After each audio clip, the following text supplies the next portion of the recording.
네, 이제 주일로 3일이 지나서 오늘 또 이렇게 수요일을 맞이하여서 예배를 드리면서 말씀을 나눕니다. 나누는 말씀 가운데 주님의 은혜가 더해지고 이 말씀 가지고 하나님 앞에 실천하며 살아가는 우리 모두가 되기를 소원합니다. 오늘 말씀을 보면 아브라함을 지금 하나님이 부르시면서 명령을 하시는 장면입니다. 근데 이 명령을 하실 때 창세기 오늘 본문 바로 앞장에 있는 창세기 12장 1절에 보면 그 하나님께서 아브라함을 부르시면서 이렇게 말씀하십니다. 여호와께서 아브라함에게 이르시되 너는 너의 고향과 친척과 아버지의 집을 떠나 내가 네게 보여줄 땅으로 가라. 아멘. 이렇게 말씀하십니다. 그러니까 여기서 명령하시는 게 몇 가지가 있는 게 뭐냐면은 고향을 버려라. 네가 살던 고향을 버려라. 네가 너의 친척을 버려라. 그리고 아버지의 집을 떠나라. 그리고 내가 보여줄 땅으로 가라. 하나님이 보여줄 땅으로 가라. 이렇게 기록되어 있습니다. 아브라함의 고향은 갈대아 지역 나라가 갈대아인데 거기가 뭐냐면은 옛날에 메소포타미아 문명이 일어났던 메소포타미아입니다. 그래서 그 비옥한 초승달 지역이다 해가지고 굉장히 융숭하고 부자였던 그러한 곳입니다. 이게 아브라함의 고향인데 이제 그 고향에 원래 살던 곳이 우루라는 곳이에요. 갈대아에 있는 우루. 그리고 첫 번째로 그 아버지와 함께 옮겼던 곳이 하란이라는 동네예요. 그러니까 우리 여기로 말하자면 이런 거예요. 여기 우루가 여기 천안이라고 하면 하란은 저기 아산이나 뭐 이런 곳이라고 보면 됩니다. 그러니까 같은 나라 안에 있는 거예요. 갈대아라는 나라가 고향이었어요, 아브라함의. 근데 이 하나님께서 아브라함에게 먼저 말씀하신 게 고향을 떠나라고 하셨거든요. 고향을 떠나라. 이 일이 이제 그 아버지가 데라인데 그 아버지 데라는 우상을 만들어서 파는 사람이었어요. 우상장사였어요. 우상장사. 그러니까 하나님을 섬기는 사람이 아닙니다. 근데 이유는 나와 있지 않지만 그 아브라함의 아버지 데라가 어느 날 그 살던 우르에서 아브라함의 그 가족과 롯을 데리고 하란이라는 곳으로 말하자면 이사를 갔어요. 이사를 했어요. 그러고 거기서 이제 나이가 200살이 넘어가지고 그 아버지 데라가 하란에서 죽습니다. 그러니까 하나님께서 고향을 떠나라, 첫 번째로 한 게 고향을 떠나라 했는데 아브라함이 노력을 하지 않았지만 결국은 아버지가 우르에서 하란으로 옮겨가면서 고향을 떠났어요. 그리고 아버지의 집을 떠나라는 내용도 있었는데 아버지가 돌아가셨으니까 자동적으로 아버지를 떠나시게 된 거예요. 그러니까 아브라함이 아버지를 떠나간 건 아닌데 아버지가 돌아가셨어요. 그래서 자동으로 아버지가 이제 안 계시니까 아버지의 집에서 독립하시게 됐잖아요. 그래서 아버지 집을 떠나게 됩니다.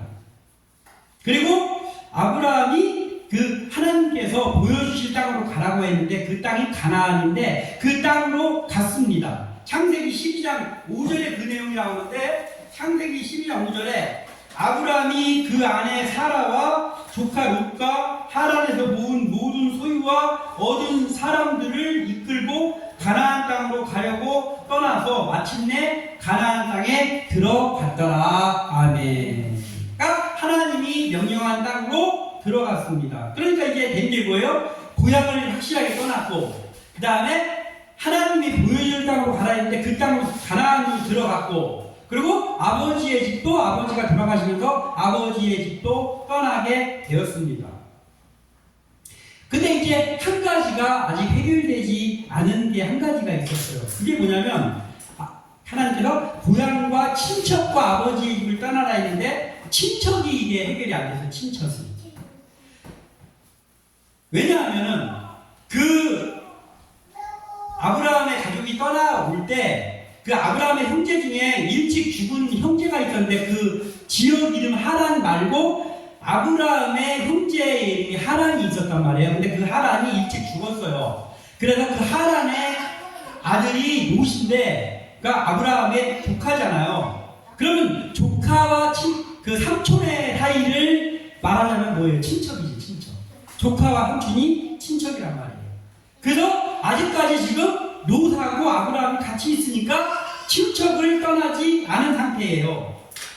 그리고 이제 오늘 본문이 시작되는 거예요. 오늘 본문은 어떤 내용이냐면 드디어 하나 해결되지 않은 아브라함이 친척을 떠나는 장면이 오늘 소개되고 있습니다. 자, 우리가 구원을 받는 문제가 있잖아요. 우리가 구원을 받는 문제는 어떠한 가족 단위로 구원을 받는다든지 어떤 지역 단위로 구원을 받는다든지 한 게 아니잖아요. 구원의 문제는 매우 개인적입니다. 그러니까 이런 거예요. 내가 신앙생활 잘 안 했는데 우리 아버지가 40년 동안 장로님으로 하나님 앞에 충성을 다해서, 그러니까 우리 아버지의 얼굴을 보사 하나님이 내가 믿음 생활 안 했지만 나를 좀 구원해 주실까? 이게 아니에요. 구원은 철저하게 개인적입니다. 아무리 내 부모가 열심히 신앙생활해도 내가 예수님을 영접하지 않았으면 나는 죽었다가 묻으면 지옥입니다. 아무리 내 자식이 목사라고 해도 그 부모가 신앙생활 안 해서 예수를 영접하지 않으면 죽으면 지옥입니다. 그러니까 구원의 문제는 매우 개인적입니다. 자, 그럼 복의 문제는 어떤가? 하나님이 누군가에게 복을 내리는 문제는 어떤가? 복을 내리는데 싸잡아가지고 복을 주시는 하나님인가? 그렇지 않다는 거예요. 하나님은 복을 단체로 묶어가지고 패키지처럼 묶어가지고 복을 주지 않습니다. 하나님이 콕 찍어서 하나님이 복을 주시고자 하는 그 사람에게 복을 주십니다. 그래서 하나님은 누군가를 부를 때에도요, 자, 저기 10명, 거기 앞에 있는 너 이렇게 해서 10명 끊어서 부르고, 하나님 그렇게 부르지 않는단 말이에요. 어떻게 부르냐면은, 지명하여 부릅니다. 지명이라는 건 뭐냐면은, 야, 힘찬아, 야, 신규야, 이렇게 부른다는 거예요. 톡 찍어서 이름을 부르는 거예요. 그래서 하나님이 그 사람을 개인적으로 부릅니다. 오늘 본문에 나와 있는 아브라함을 이렇게 불렀다고. 하나님께서 아브라함을 톡 찍어서 불렀습니다. 그러니까 하나님, 우리 아버지입니다. 우리 조카입니다. 그래가지고 아브라함과 같이 싸잡아서 복을 주시지 않는다고. 하나님이 복 주시려고 하는 사람은 아브라함이라고. 그래서 고향도 떠나라는 거예요. 친척도 떠나라는 거예요. 아버지의 집도 떠나라는 거예요. 왜냐하면 하나님은 너에게 복 주겠다는 거예요. 아브라함. 너에게 복 주겠다고. 그러면 아무리 속이 쓰리고 아무리 아파도 하나님께서 나를 지명하여 불렀다고 하면 그 하나님의 명령에 순종하는 것에 방해가 되는 그 어떤 것을 내가 포기를 해야만 되는 거예요. 그래야 하나님 앞에 순종할 수 있습니다. 온전히 하나님의 부르심에 따르기 위해서는 하나님의 말씀에 순종을 해야 되는데, 순종을 한 90%까지 순종하면 하나님이 순종한 걸로 쳐주시느냐? 그렇지 않단 말이에요. 하나님께 순종하는 문제는 100%여야만 됩니다. 100%를 순종하지 않은 것은 불순종이나 마찬가지인 거예요. 하나님께 순종하는 문제. 하나님, 제가 하나님 예배를 드리고 뭐도 했지만 이거는 좀 곤란합니다.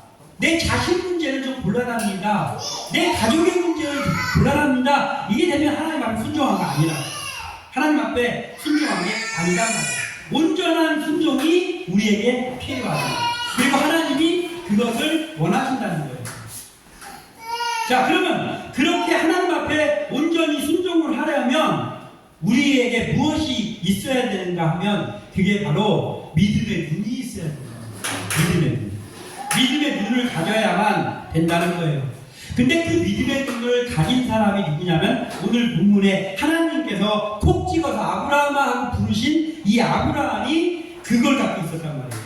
믿음의 품격 있는 눈을 가지고 있었어요. 아브라함. 그러면 우리도 하나님 앞에 온전히 순종하려면 그 눈이 있어야 되잖아요. 믿음의 눈이. 근데 그 눈, 이 아브라함은 어떻게 그 믿음의 눈을 가지고 있었지? 라는 것을 말씀을 통해서 볼 수 있는 것이 있는데, 아브라함이 부름받은 다음에 아브라함의 내용이 나오는 동안 동안에요 제일 많이 나오는 내용이 있는데 그게 뭐냐면은 아브라함이 지역을 옮길 때마다 어떤 새로운 곳에 갈 때마다 항상 등장하는 게 있는데 아브라함이 그곳에 제단을 쌓고 제사를 드렸다라는 내용이 나옵니다. 아브라함이 그곳에 가서 제사를 지내는 뭐예요? 제사가 뭐예요? 예배잖아요. 그는 어떤 새로운 일을 맞이할 때, 어떤 새로운 곳에 갔을 때마다 제일 먼저 한 것이 있는데 그거는 하나님 앞에 단을 쌓고 예배를 드린다. 심지어는 하나님의 명령에 따라서 자기 아들을 제물로 바치는 일 앞에서도 예외가 없었어요. 그 어떤 일 앞에서도 가장 먼저 아브라함에게 있었던 것은 단을 쌓고 하나님께 예배하는 일부터 했다는 거예요. 거기서부터 열려진 그 믿음의 품격 있는 눈이 아브라함에게 있었다는 거예요. 그 믿음의 눈이 우리에게도 있어야 된다는 거죠. 이게 눈을 가지고 있다. 눈 다 두 개씩 가지고 있잖아요. 눈을 가지고 있다고 해서 다 같은 눈이 아닙니다. 저는 원래 눈이 1.5였거든요. 40대 거의 50살 가까이 됐을 때도 눈을 재면은 1.5, 좌우 다 1.5였어요. 근데 40살이 좀 넘으니까 어느 날부터 노안이 오더라고요. 누구한테도 와요. 거기도 옵니다. 우리도 쫄고 와요. 나는 안 올 것 같은데 다 와요. 예외가 없습니다. 노안이 왔어요. 그래서 다초점 안경을 썼는데 그냥 일반 멀리를 보는 이 눈은 여전히 1.5인데 글씨만 이렇게 보는 거예요. 글씨만. 그러더니 이제 나이를 더 먹으니까 눈도 나빠지더라고요. 그래서 눈이 나빠졌습니다. 옛날보다 훨씬 눈이 나쁩니다. 그래서 이게 가끔 가다가 글씨도 막 잘못 읽기도 하고 그러거든요. 그런데 내 육신의 눈 조금 나이 먹어가지고 나빠진 거 괜찮습니다. 그게 나이 먹었다는 훈장이기 때문에 괜찮다고. 그건 아무 문제가 되지 않습니다. 안경 맞춰서 쓰면 됩니다. 뭐가 문제냐? 믿음의 눈이 닫혀있으면 그게 문제야. 내가 아무리 눈이 안 보인다고 할지라도 나의 믿음의 눈, 품격 있는 그 눈이 열려있다면 그러면 아무런 문제가 되지 않습니다. 눈이 엄청나게 잘 보여. 눈이 엄청나게 잘 보이는데 믿음의 눈이 닫혀있다. 그러면 그게 정말 큰일입니다. 우리의 믿음의 눈이 열려지는 우리 되시기를 소원하면서 오늘 말씀을 나누고자 합니다. 그래서 믿음의 이 품격 있는 눈이 떠여진 한 사람과 현실만 바라보는 믿음의 눈이 닫힌 사람을 오늘 살펴보려고 합니다. 먼저 믿음의 눈을 뜬 사람, 바로 가는 곳마다 예배를 드렸던, 모든 일 앞에 하나님을 먼저 찾았던 아브라함의 그 믿음의 눈. 믿음의 눈은 너그럽고 여유롭다라는 것을 오늘 본문을 통해서 보게 됩니다. 믿음의 눈이 참 여유 있고 그리고 너그럽고. 자, 우리가 오늘 본문 5절과 6절을 다시 한번 읽어보겠습니다. 5절과 6절 시작. 아브라함의 여행도 양과 소와 장막이 있으므로 그 땅이 그들이 동거하기에 넉넉하지 못하였으니 이는 그들의 소유가 많아서 동거할 수 없었습니다. 아멘. 오늘 한 가지 문제가 발생을 합니다. 지금까지 그 조카와 함께 여기 가나안 땅까지, 하나님이 보여주시는 가나안 땅까지 순종하면서 잘 왔습니다. 그런데 눈에 넣어도 안 아픈 자식이 없으니까 눈에 넣어도 안 아픈 조카예요. 롯이. 그래서 롯을 데리고 왔는데 롯도 재산이 있었어요. 롯도 재산이 있었습니다. 그러니까 일단은 먼저 죽은 그 롯의 아버지인 하란에게 있었던 재산을 롯이 다 받았을 것이고, 그리고 이 사건 앞에 그 아브라함이 애굽에 갔다 온 일이 있거든요. 가뭄이 들어가지고 그 애굽에 가가지고 막 자기 부인을 막 여동생이랑 속였다가 부인을 뺏겼다가 그런 일이 있었어요. 그때 그 애굽의 왕이 남의 부인을 욕보였다라는 마음을 가지고 하나님의 징계로 겁을 바짝 먹고 많은 짐승과 물품들을 아브라함에게 선물로 줬습니다. 그리고 어떤 일을 해주시오 하면서 주었어요. 엄청 많이 줬겠죠. 강대국의 왕이 줬으니. 그때 아브라함이 그거 받고 자기만 가졌겠어요? 조카에게도 줬겠지. 눈에 넣어도 안 아픈 조카니까. 줬단 말이에요. 그래서 아브라함도 그 고향에서 이미 갖고 나왔던 재물들이 있는 데다가 애굽에서 재물이 더 더해져가지고 거부예요, 거부. 그런데 롯도 재산이 많았어요. 그러다 보니까 땅이 비좁아가지고 갈등이 생기는데 어떤 갈등이 생기냐면 아브라함의 짐승을 치는 목자들과 롯의 짐승을 치는 목자들의 다툼이 일어나는 거예요. 야, 우리가 먼저 왔잖아. 아니야, 우리가 먼저 왔어. 니네들이 저쪽으로 가 하면서 싸우는 거예요. 그걸 아브라함이 알게 됐어요. 그 목자들이 싸우는 장면을 본 거예요. 야, 여기가 큰일 났구나. 응? 내 사랑하는 조카하고 나하고 싸우는 거나 마찬가지잖아요. 그래서 아브라함이 고민을 합니다. 자, 우리도 살다 보면 그럴 때가 있어요. 내가 믿음 생활 잘하고 있는데도 하나님 말씀에 순종하면서 살으려고 막 예배도 막 마음을 다해서 드리고 다 하고 있는데도 생각지도 않은 이런 일이 나한테 갑자기 왜 왔지 하는 일들이 생길 때가 있잖아요. 갑자기. 그래갖고 하면서 막 어느 날 갑자기 놀라는 일들이 생기기도 합니다. 그러면은요, 그러한 일이 생기면 왜 나한테 이런 일이 닥쳤지? 내가 믿음으로 살려고 하는데 왜 나한테 이런 일이 닥쳤지라고 했을 때 사실은요, 그러한 당황스러운 일들이요, 내가 뭘 잘못했기 때문에만 오는 건 아니더라고요. 내가 뭘 잘못했기 때문에 오는 게 아니라 하나님에 의해서 내가 당황스러운 일이 생길 때도 있습니다. 하나님이 어떤 일을 하려고. 지금 이 상황이 그런 상황이에요. 결론적으로 봤을 때는. 땅이 비좁아서 롯의 그 목자들과 아브라함의 목자들이 말다툼을 한 1, 2 시발점이 돼서 결국은 하나님의 명령 하나 아직 완성하지 못했던 친척을 떠나는 일이 완성이 됐단 말이에요. 이게. 그래서 우리가 이것을 생각하는 가운데서 말씀을 나누자면 이런 거예요. 아브라함은 가는 곳마다 제단을 쌓는 믿음의 눈을 가진 사람이기 때문에 하나님께서 주시는 그 믿음의 눈으로 모든 것들을 바라보다 보니까 어떤 한 가지가 포착이 된 거예요. 야, 이래서는 안 되겠다. 이러다가는 조카인 롯하고 나하고도 싸우게 되겠다. 그러면 이게 여기에 지금 가나안에 미리 살고 있던 다른 족속들도 있는데 브리스 족속 막 이런 족속들도 있는데 우리가 여호와 하나님을 믿는 우리가 이 본이 안 되겠다. 본이 안 되겠다. 이 문제를 해결해야 되겠구나 라는 마음이 아브라함에게 옵니다. 이 마음이 아브라함에게 왜 올까요? 하나님께 예배하는 예배자, 믿음의 눈이 있는 아브라함이기 때문에 그 마음에서 성령이 역사하시거든요. 성령은 그때도 계셨으니까. 그래서 아브라함의 마음에서 이 문제에 대해서 성령께서 역사하시는 거예요. 그래서 아브라함의 마음에 이런 생각이 드는 거예요. 내가 우리 조카하고 여기 한정되어 있는 이 땅에 있는 거는 이게 답이 아니다. 그래서 헤어져야 되겠구나. 화목을 위해서 좀 따로 떨어져서 헤어져야 되겠구나 하면서 그러면 내가 우리 조카에게 양보를 해야 되겠다. 이런 마음이 아브라함에게 오는 거예요.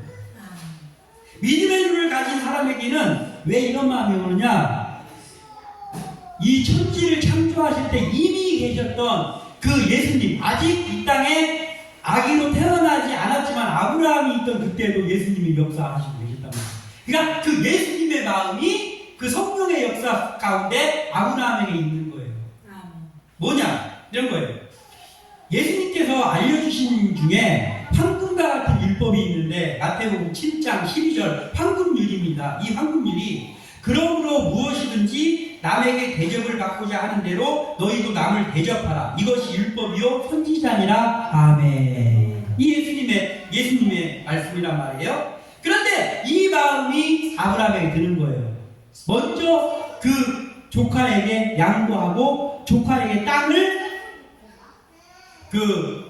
선택할 수 있는 기회를 줘야 되겠다라는 마음이 들었습니다. 이러한 너그러운 마음이 어디서 왔냐? 바로 믿음의 눈에서 왔다라는 것이죠. 날마다 가는 곳마다 예배했던 그에게 하나님이 주신 믿음의 눈 떠서 그걸 보는 거예요. 그리고 그러한 결단을 내리는 거예요.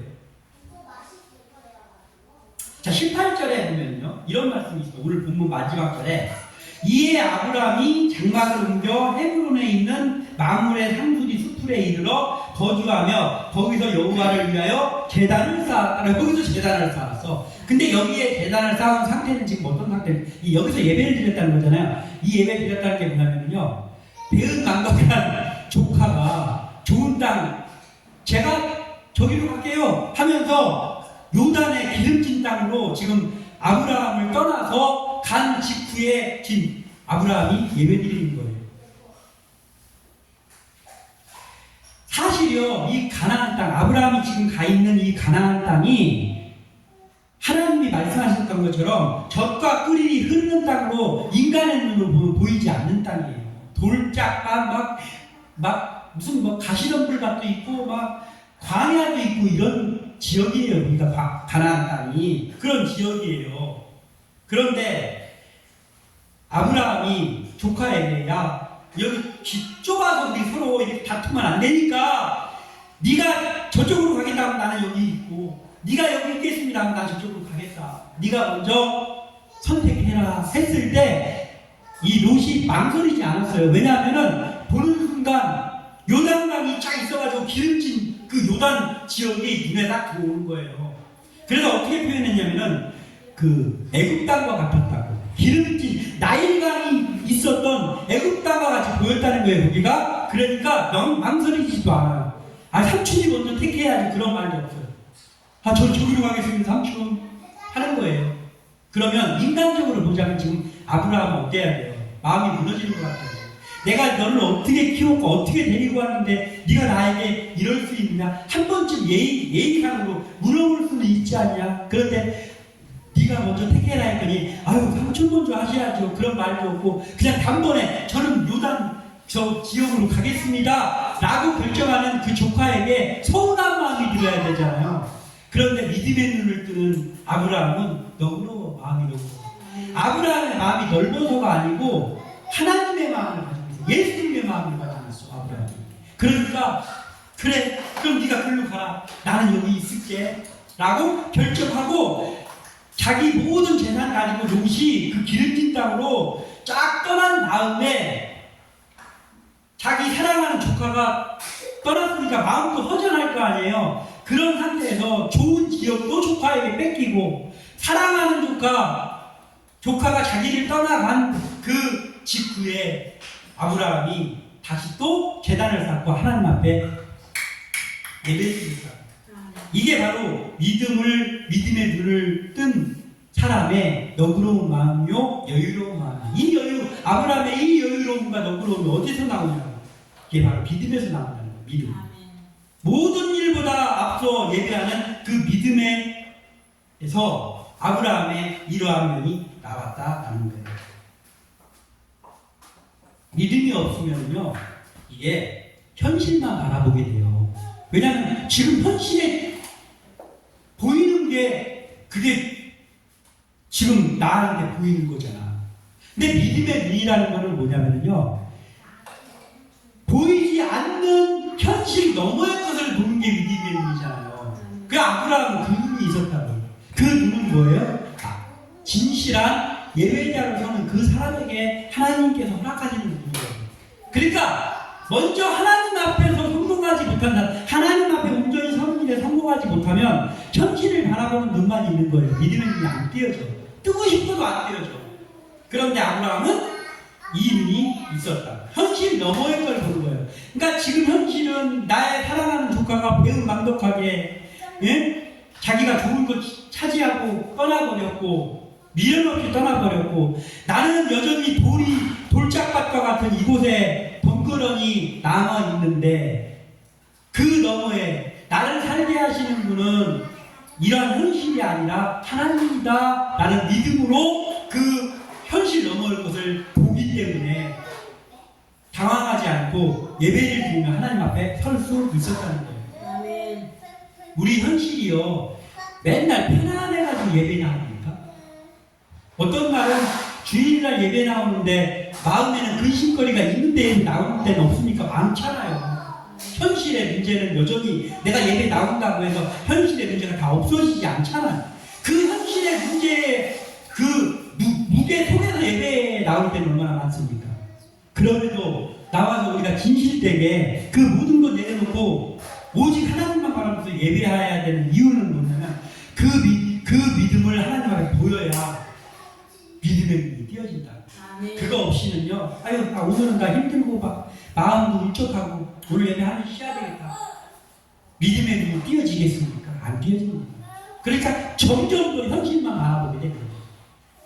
그래서 이 아브라함과 같은 무엇을 하거나 그 먼저에 하나님 앞에 예배하는 이 삶의 자세를 우리가 갖기를 소원합니다. 그러면 아브라함이 가지고 있던 이 너그러움과 이 여유로움 같은 믿음의 눈으로 바라볼 수 있는 그 눈이 우리에게도 생긴다는 거죠. 하나님이 함께 해주신다는 거죠. 이것을 알아야 돼요. 한 명은 또 하나 마지막 살펴볼 건 뭐냐면 아브라함은 이러한 믿음의 눈을 가지고 있다고 해요. 현실적인 눈을 가지고 있는 롯이 있습니다. 현실적인 눈은요, 보이는 게 전부입니다. 보이는 것만 보는 거예요. 나에게 보이는 것, 내가 들은 것, 내가 직접 겪은 것만 보이는 거예요. 현실적인 눈을 가진 사람의 기준은요, 뭐냐면 이런 거예요. 현실만 말하는 사람의 기준은 간단하잖아요. 뭐냐면, 보기에 무엇이 더 좋은가가 선택의 기준이에요. 딱 보기에 어떤 게 더 좋아 보이는가, 이게 선택의 기준이에요. 또 하나는 뭐냐면, 어떤 게 더 나에게 이익이 될까, 유익이 될까, 이게 선택의 기준이에요. 이게 현실적인 눈을 가지고 있는 사람의 눈입니다. 우리 역시 이런 눈 가지면 안 됩니다. 거주할 땅을 먼저 정하라고 하는 이 선택권을 삼촌이 넘겨줬잖아요, 롯에게. 그랬을 때 롯은요, 망설이지 않았다. 딱 보니까 이미 물어볼 때 이미 답은 나와서 여기 지금 내가 밟고 있는 땅은 자갈이 굴러다니고 있고 이미, 그리고 저 너머에 보니까 강이 무단강이 흐르고 있고 그 옆에 기름진 평야가 보여. 그러니까 망설이지 것도 없어요. 아니 그래도 삼촌이 이것도 없어요. 저 저기로 가겠습니다. 왜냐하면 현실을 바라보는 눈이에요. 롯은 믿음이 없어요. 롯은 믿음이 없습니다. 그러니까 믿음의 눈도 없죠, 당연히. 그러니까 너그러움도 없고 여유로움도 없습니다. 오직 내가 어디에 가야 내가 흥망할 수 있을까? 그것만, 현실적인 것만 보이는 거예요. 자, 제가 이 말씀을 준비하면서 생각을 해봤어요. 만약에 롯이 그래도 어른이라고 하면서 삼촌이 먼저 택하셔야죠. 그래도 찬물도 위아래가 있는데 제가 먼저 택할 수는 없고 삼촌이 먼저 택하세요. 만약에 그랬다고 하면 성경을 어떻게 변했을까? 이런 생각을 해봤어요. 그렇게 하였습니다. 근데 제가 생각을 해보고 이렇게 하다 보니까 이거예요. 그렇게 했다고 해도 아브라함은 그래? 그러면 내가 여기 있을 거야. 내가 여기 있을 테니까 네가 저기 요단강 편으로 가라. 우리 같이 있으면 안 되니까 네가 거기로 가라. 했을 것 같아요. 왜냐하면 아브라함은 지금 하나님의 말씀을 따라서 여기까지 왔거든. 그러니까 하나님이 가라고 한 것이 가나안 땅이라는 걸 그의 마음에서 성령이 알려주시잖아요. 그러니까 여기에 자갈밭이 있고 저쪽에 기름진 막 물이 흐르고 있어도 아브라함은 내가 여기 있을게. 너 좋은 땅으로 가라라고 했을 거예요. 그러면 선택권을 롯이 삼촌이 먼저 하세요라고 했어도 그면은 바뀌지 않았겠죠. 롯은 어차피 요단 땅을 갔을 것이고 아브라함은 가나안 땅에 남았을 겁니다. 그러나 이게 달라졌겠구나라고 생각되는 한 가지가 있는데 그건 뭐냐면 이런 거예요. 광야에서 그 이스라엘 백성이 광야 40년 동안 다닐 때요. 어떤 곳을 지나가야 될 때 우리가 여기를 좀 지나가야 되겠는데 허락해 주십시오 했을 때 그러십시오 하면서 협조적으로 나왔던 민족들이 있어요. 그 민족들은 나중에 하나님이 어떻게 하냐면요. 너희들이 광야에서 이스라엘 백성들을 선대했으니까 내가 너희들을 선대하겠다 하면서 그들에게 복을 줘요. 하나님이. 반대로 이스라엘이 광야에 있을 때 우리가 여기를 좀 지나가야 되겠는데 했더니 군사들 다 이끌고 들고 와가지고 너희들 여기 지나가기만 하면 내가 가만히 안 놔둘 거야? 이렇게 했던 민족들은요, 하나님이 시간이 흐른 후에 너희들한테 내가 징계를 줄 거거든? 그 이유는 뭐냐면 너희들이 내 이스라엘 백성 내 민족을 너희들이 그 방해했어. 선대하지 않았어. 그래서 내가 너희들에게 징계 준다. 이런 내용들이 성경에 나옵니다.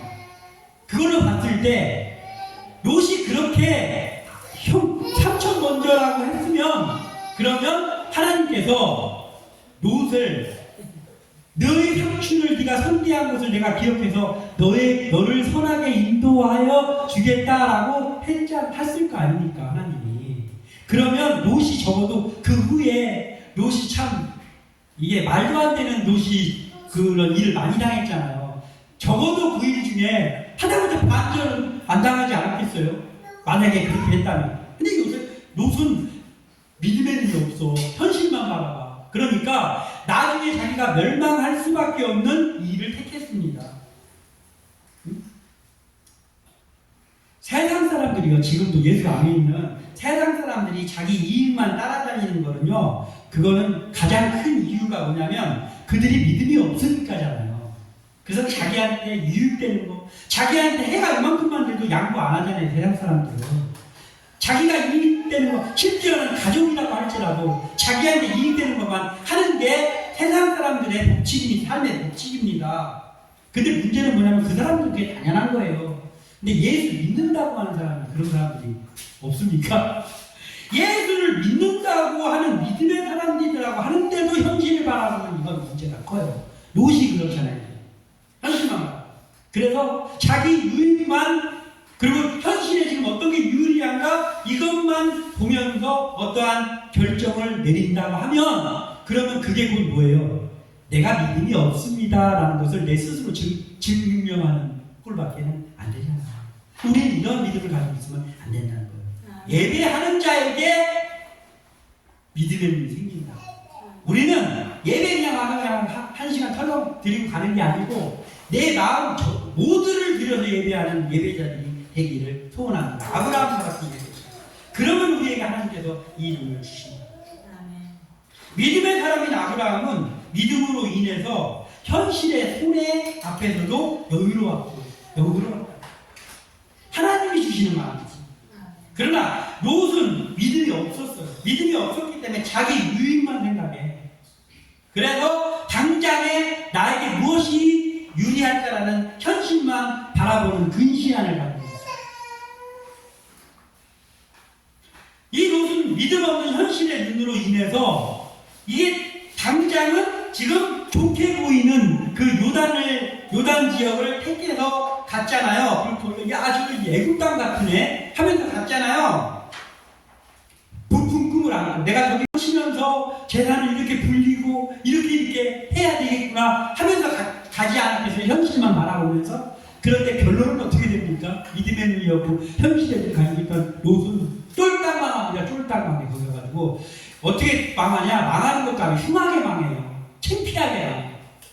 자, 거기 갔는데 거기 사람들이 죄악에 아주 그냥 버무려져 있는 사람이야. 그래서 하나님이 너무 괘씸해가지고 내가 저기 멸망시켜야 되겠다 해서 멸망시킨 지역, 소돔과 고모라가 그 지역입니다.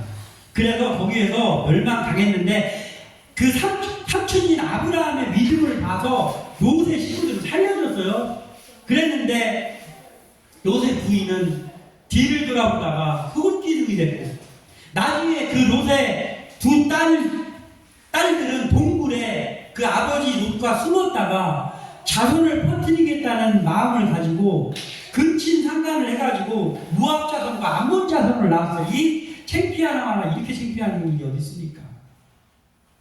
그래서 우리는 믿음이 있다고 하면 롯도 하나님을 믿긴 했거든요. 우리가 믿음이 있다고 하면 그러면 롯과 같은 그러한 마음을 갖지 않기를 소원합니다. 안 믿는 사람들이 현실적인 눈 갖고 있는 것보다 더 문제가 심각한 건 믿는다고 하는 사람이 현실의 눈만 뜬다면 그게 훨씬 더 심각한 문제예요. 그래서 우리는 그러한 눈을 갖지 않기 위해서 제일 먼저 이루어야 될 게 뭐냐면 경건한 예배 생활이 우리에게 선행되어야 됩니다. 아브라함이 그것 때문에 믿음의 눈을 가졌다. 아멘. 경건한 믿음.